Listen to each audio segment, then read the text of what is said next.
Her har vi Ida og Jendar. Og nå skal vi høre med Ida hva hun skal trene på i dag. Og så skal vi snakke litt om det at Jendar, han har egentlig fått diagnosen PPID, han, eller Cushings. Og det har Ida klart å trene bort. Og det høres jo veldig rart ut. Og det er det ingen som har klart å gjøre før, tror vi. Men det skal vi snakke mer om. Så der har dere fått en presentasjon, og så skal vi høre med Ida. Hva er det du skal gjøre for noe i dag, Ida? I dag tenkte vi at vi skulle teste hvordan han ligger an i Piaf-treninga si. Ja. For det har vi har videoer fra, jeg tror det er 4 år tilbake, den første Piaf-videoen var, og det så jo ikke så veldig bra ut. Nei. Vi får se da, om vi har blitt noe bedre siden sist. Ja, for Piaf-trening ser jo ikke alltid så bra ut første gangen. Nei. Og så er jo Jendar en kaldblod, så han er jo så mye på framparten han får til. Ja.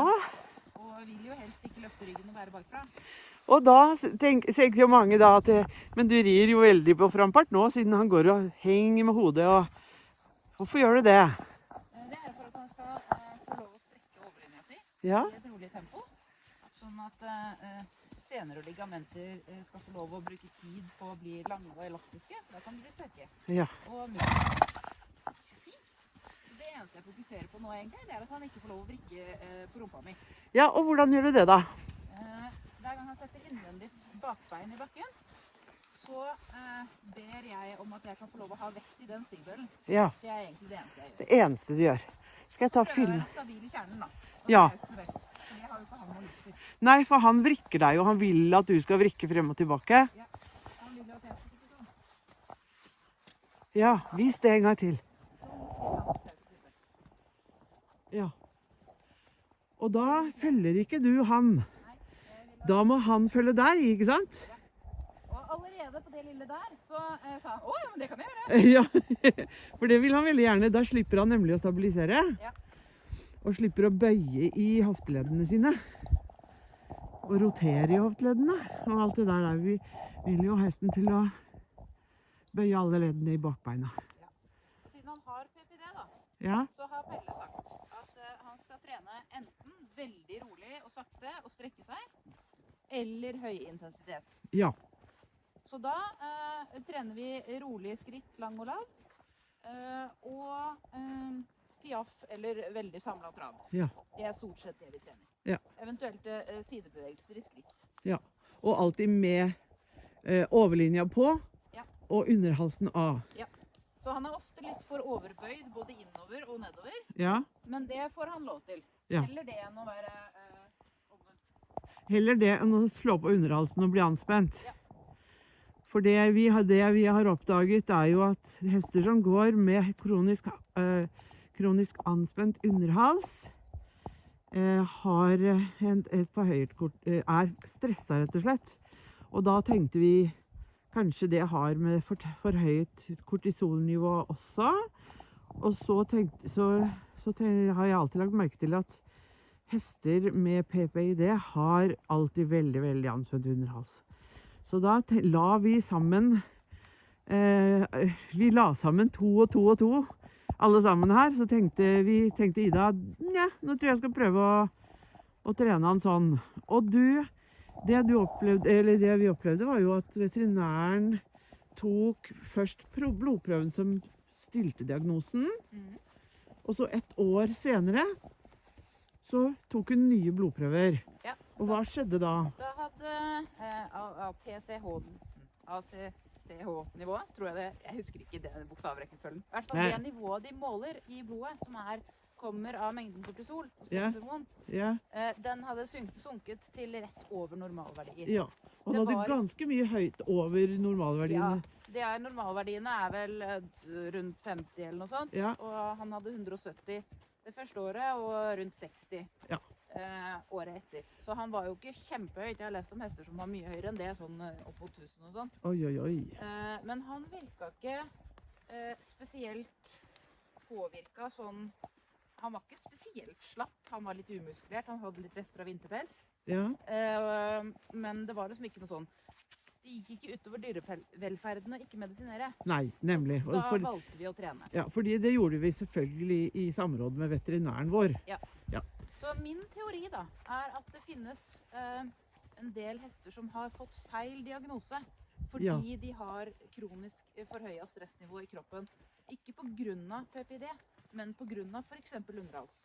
Ja, Så jeg nemlig. er ikke imot å medisinere hvis hesten trenger det, selvfølgelig. Nei, selvfølgelig. Men jeg tror det er ganske mange hester som kan bli veldig mye bedre av å endre treninga, sånn at stressnivået blir mindre. Det var et godt poeng. Så det er det vi prøver med han her. Så Ja. lenge han virker frisk og fornøyd, og i år så har han jo byttet alpelsen sin. Ja, og han har vært veldig blank i pelsen i hvert fall siste delen av sommerhalvåret. Nå har han jo begynt å gå med dekken. Det Ja, er også en ting, han har jo aldri fryset, så han har jo ikke trengt dekken. nei. Men i år har vi funnet ut at vi skal prøve å ha dekken på han, fordi at han noen ganger får en sånne betente byller på ryggen.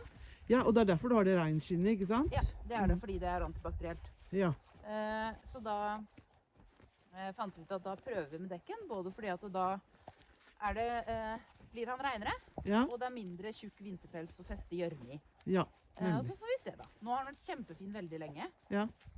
For det var sist i sommer han hadde de byllene på ryggen. Så Ja. vi får se om det funker. Og det vil si, nå har du tatt opp tøylene litt grann. Ja, og det er egentlig mest fordi at når jeg er på venstre hånd, Ja, han har en veldig tendens til å bite seg fast i venstre tøyle og skru på underhalsen. Ja. Så for at han skal klare å slappe av i den, så må jeg ta opp og overbøye han litt egentlig. ja, fordi da klarer han ikke å spenne seg der. Så målet er her også at han skal kunne klare å gå med nesa helt ned i bakken. Ja, Men han bruker gjerne den lange tøylen til å vri seg om og skru på underhalsen og gå vrangstyrt. Ja. Så det er også derfor jeg stort sett ikke traver på venstre hånd, fordi at jeg får ikke til at han ikke spenner seg. nei, det kan jeg skrive under på. Jeg har prøvd det, det er vanskelig på venstre hånd på han. Ja. Men, Og så er han sånn, nå ser du han stikker ut tunga på andre sida, ja, og er veldig rolig i munn. Det ja, er typisk, da strekker han på ting. ja, Så det får han lov til. Ja. Og så derfor jeg rir uten neseregn, for da kan han få lov å ordne med munnen sin det han trenger. Ja. Gjespe og gape og uten at jeg skjuler eller hindrer han i det. Jeg tenker at det er en grunn til at han trenger det. Han er spent i overlinja et eller annet sted. det er det. Så da får han lov å gå der og strekke på det, og prøve å fikse problemet. Ja. Se, nå klarer han å strekke seg litt mer. Det gjør han. Blir overlinja skikkelig lang. Og vi trenger en lang overlinje for å klare å samle, siden du skal jobbe litt piaff-trening etterpå. Ja. Sånn, ja. Og nå blir han litt overment gravemaskin. Ja. Det er det sånn trollspeiluttrykk som gjør at du ser hodet hans går liksom, og nesa går frem. Nå. Så istedenfor en gravemaskin som går liksom, hvor nesa går bakover og opp, så går han nedover og frem med nesa. Og det er et bra tegn. Det føles som jeg kan på en måte balansere midt i stigbøylene, og så beveger hesten seg under meg uten at jeg på en måte henger fast eller er limt fast i han. Ja, Det akkurat. har jeg skjønt, og det er en riktig følelse. Ja, at du balanserer, sånn at hesten kan balansere. Ja. Dette her er viktig grunnlag for den piaff-treninga. Så snur vi, og så skal vi gå litt bøyd utover. Ja, For da må man krysse beina litt mer. for det krysse beina er en bra øvelse. Og spesielt på høyre hånd, men da, eller stilt mot venstre på høyre hånd. Da får han tak i akkurat den tingen han ikke vil på venstre sida. Ja.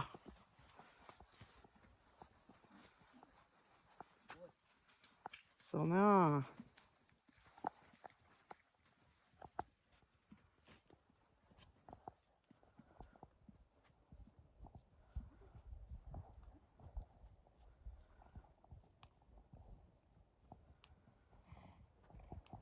Ett og et bein synes han ofte er vanskelig. Han vil Ja. gjerne ramle av gårde. Han vil veldig gjerne skynde seg. Og det er mange som synes at det er lett for å tenke at han er jo ivrig, han er jo veldig, hva heter det, altså eager to please. Ja. Men det kan også, det er litt oppblandet i stress. Han synes egentlig det letteste er å løpe så fort man kan med hodet i været. Ja, Og det er ikke så behagelig å sitte på. nei, og ikke bra for han i lengden eller sånn. belastningsmessig. Sånn. Og her er det en veldig interessant ting. For du ser at Jøndar skummer i munnen, men han skummer på en måte som er riktig. Det er ikke bra når hesten skummer så mye at det fosser, og det sikler, og det er skum overalt. Men den der leppestiften han har her, det er et bra tegn. Og han har det på den andre siden. Kan du vise oss, Ida? Ja, vi får se da. Det var det vi skulle lille om. Han har i hvert fall, før så hadde han bare på høyre siden. Og nå kan vi snu, kanskje? Ja. Ikke snu? Nei. Ja, se her. Så nå får han det jevne. Faktisk litt grann på venstre også. Ja. Og det, vi snakket om det at venstre var den vanskelige siden. Ja, og der hadde han jo ingenting før. Nei. For den der, det at de skummer på den måten her, betyr at de suger seg litt mykt til kontakten, og aksepterer kontakten på en god måte. Og det blir ikke hard, ikke stresset, bare de synes bare det er deilig. Og det er kjempeviktig at vi beholder den kontakten hele tiden. Gjennom hele treningen, fra avslappet sånn som det her, helt opp i piaffen.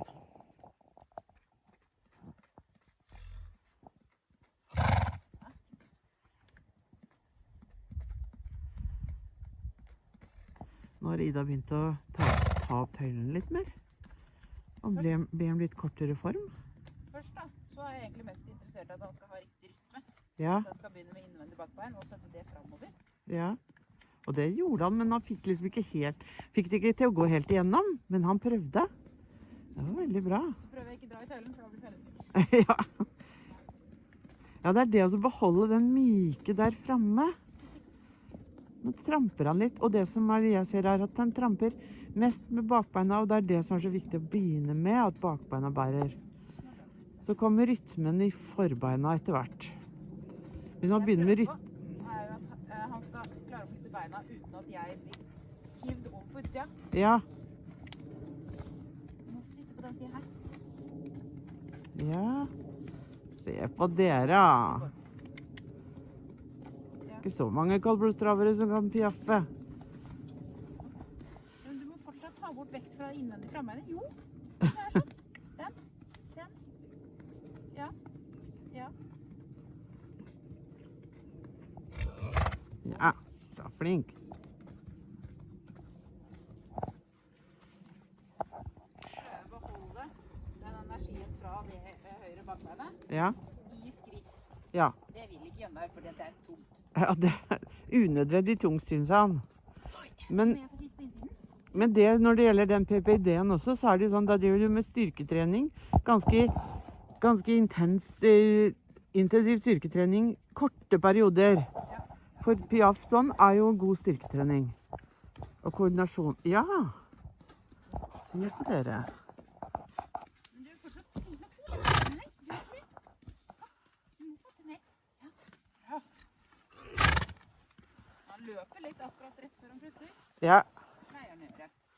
Men vi kan prøve å trave litt og se om det kan hjelpe. ja.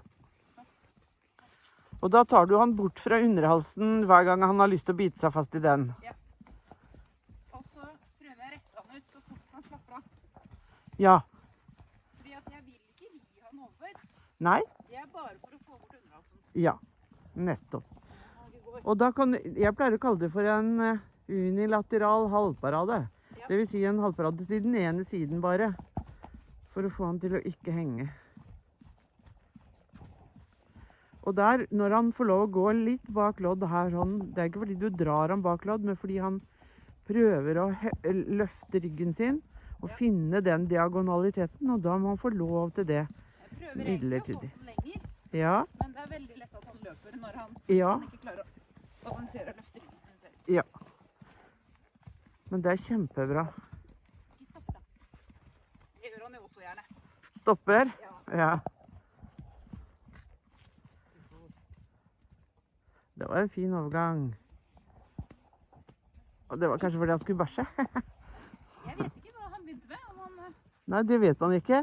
Det er jo ofte så ser vi at hestene, når de begynner å gå over ryggen, så må de på do. Og det er sikkert fordi de engasjerer magemusklene og ryggen, sånn at det blir rett og slett at det appellerer til den refleksen. Så jeg pleier å si de tømmer ryggen.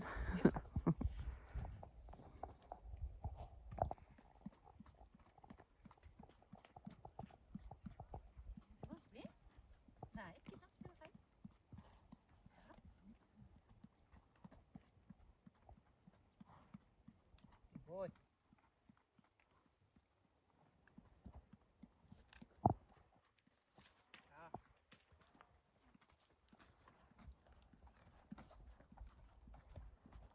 Prøver jeg å stå i stigbøylene og legge vekta mi veldig innover. Ja. Fordi at da får jeg mer vekt innover. Og så ser jeg hva beina hans gjør, da. Det er sånne ting. Ja. Men uten at jeg holder meg fast i ryggen hans med innsida av låra mine, for det Ja. har jeg en tendens til å gjøre. Og så slipper det. Han får lov å slippe ryggen sin helt fri. Ja. Det er veldig smart. Ja, du kan ikke bære all vekta på den. Det er feil, det skjønner du. Ja. Ja, men det er der jeg er sterk, sier han. Jeg er veldig sterk i skuldrene mine. Ja, du er det. Men du kan ikke være behagelig å sitte på og bli sunn og frisk og være sterk i skuldrene. Nei. Han er veldig flink å prøve med bakbeina sine nå, altså. Ja. Kjempebra. Ja, nesten. Og det er jo ikke poenget at han skal gå så langt med de bakbeina. Han skal bare bøye de i det han setter de i bakken. Ja, så flink. Og fortsett. Du får det til. Ja. Nei, ofte så prøver jeg å få han til å gå kortere steg med beina. Ja, det er jo det. I samling så tar de jo kortere steg. Kortere og kortere og høyere, egentlig. Se på den. Hæ, så flink gutt. Så må jeg få lov å sitte på innsida hele tiden. Ja. Og nå driver Ida og gjør masse. Det her er intervalltrening, så den trener ikke så lenge av gangen på dette her. Se der, ja. Oi, så flink gutt. Men før vi hadde en pause nå som jeg ikke filmet, hvor han fikk skritte på langt høyde, kjempelangt. Lenge.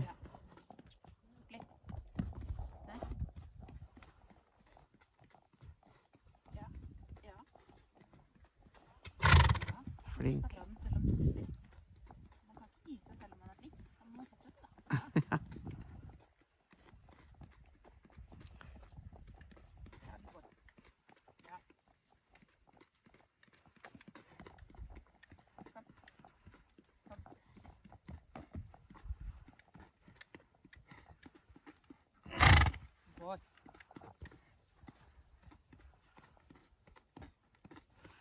Det var veldig bra.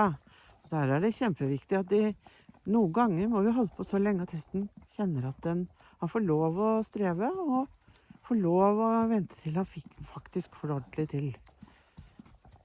For vi driver ikke med å trene et triks. Han vet godt hva han skal gjøre, men Ida prøver å få det til at det blir god kvalitet i det han gjør også. Og så får han, sånn som her, lov å hvile seg lenge. Fordi sånn er det når vi trener i vektrommet for eksempel med menneskene, så tar man et løft, og så venter man litt til musklene har liksom fått lada seg litt opp igjen. Sånn, skal du jobbe i hånda, Ida? Ja, fordi at jeg får ikke den responsen jeg vil ha. Ja. Fordi jeg synes han ramler litt for mye frem. Ja. Og da er det mye lettere å stå foran, for da kan jeg si at nei, du får ikke gå din vei. Ja. I kroppen, i stedet for å dra i tøylene. Så slipper du, ja, nettopp det at det hjelper ikke å dra i tøylene. Nei. Det blir bare hardt. Vet du hva?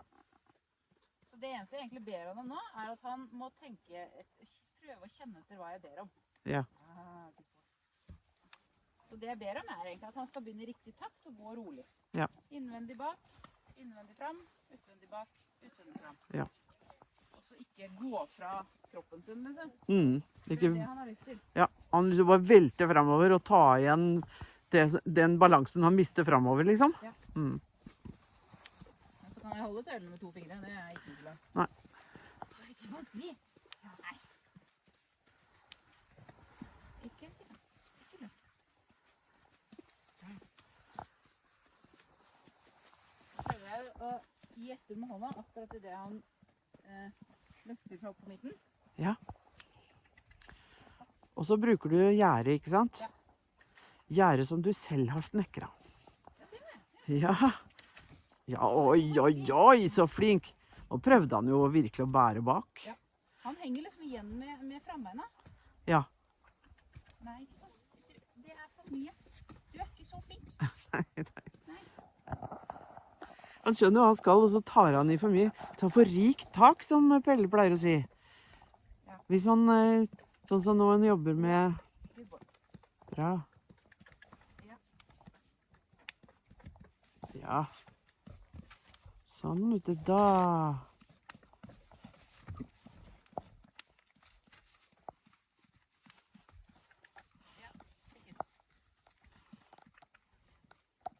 Og nå tappet du opp på krysset. Hvorfor gjør du det?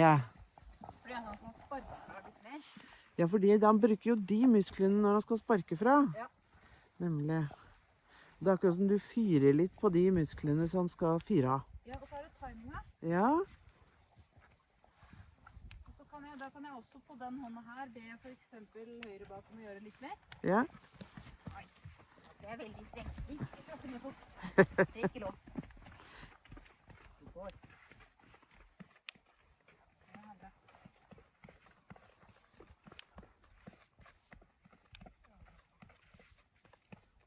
Og det som du gjør nå er jo veldig mye koordinasjon, og ikke så mye styrketrening egentlig. Ja. Ja. Han er veldig flink til å prøve å tøye ut de spenningene han har. Ikke? Ja, kjempebra. Og du sa jo det nå i stad, at nå har han blitt mye bedre til å strekke seg på venstre hånd også, etter at du har jobbet litt med samling. Ja.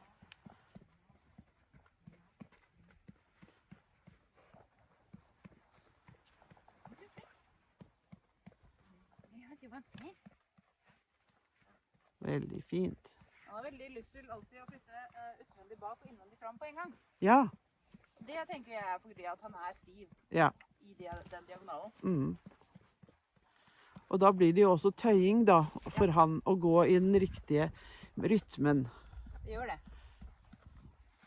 Begynne med innvendig bak, så innvendig foran, så utvendig bak, og så utvendig foran. Den må være litt kjappere. Så når han flytter bort høyre bakbeinet. Ja.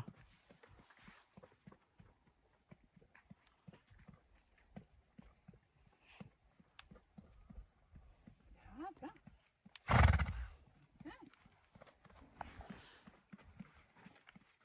Jeg pleier å si at for kaldblodshester eller kaldblodige raser så er det sånn at det venstre forbeinet er som søylen de støtter seg på i hele kroppen.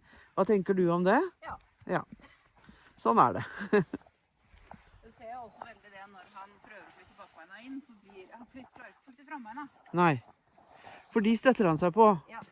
Så han har skjønt at han skal bakbeina innunder, Ja. men han får ikke de til å løfte opp på midten. Nei. Og det er jo det som er kunsten, å få den ryggen til å bære, sånn at forbeina kan få mindre vekt på seg på hvert steg. Ja, jeg vet at det er feil. Oi, nesten.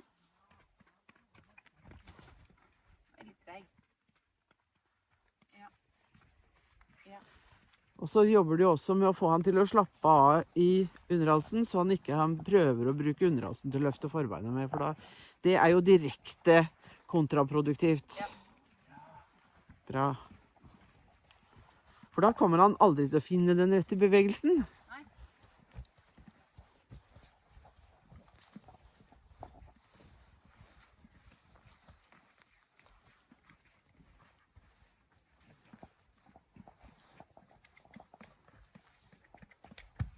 Ja, bra. Ja. Nesten. Oi, du er så streng da.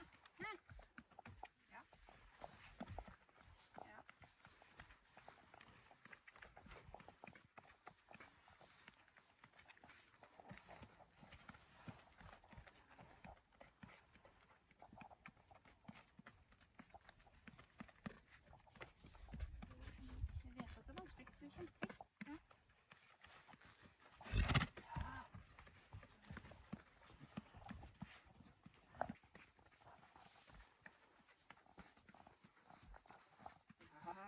Ikke der.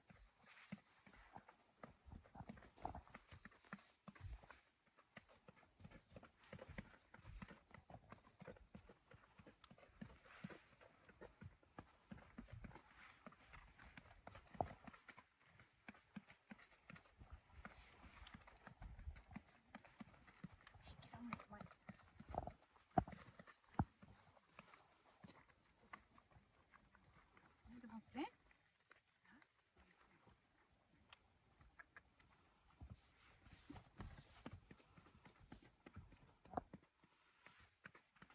Og nå ser vi det at han noen ganger lager den tungefeilen sin. Ja.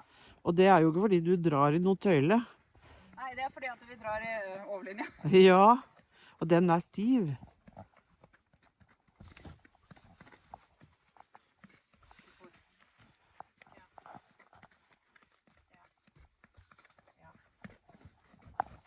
Vet ikke hvordan du skal bruke bakbeina.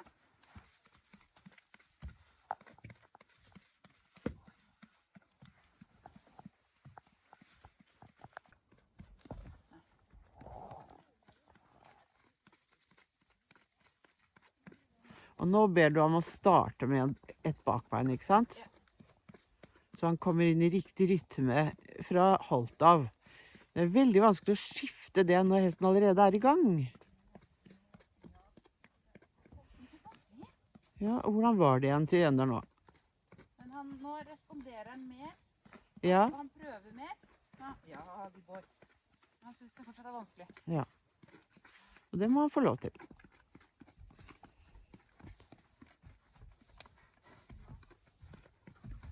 Ikke hopp. Det er ikke det som er løsningen. skjønner du. Ja, Gibor. Der. Startet han riktig.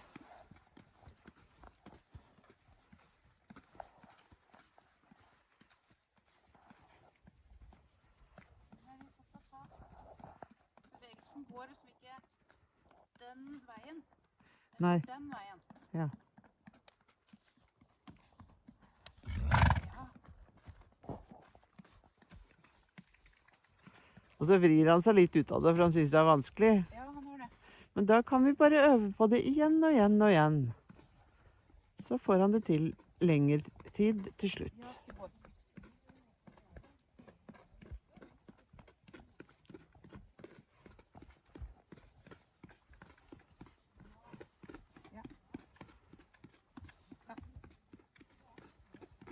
Det jo her var jo skikkelig bra.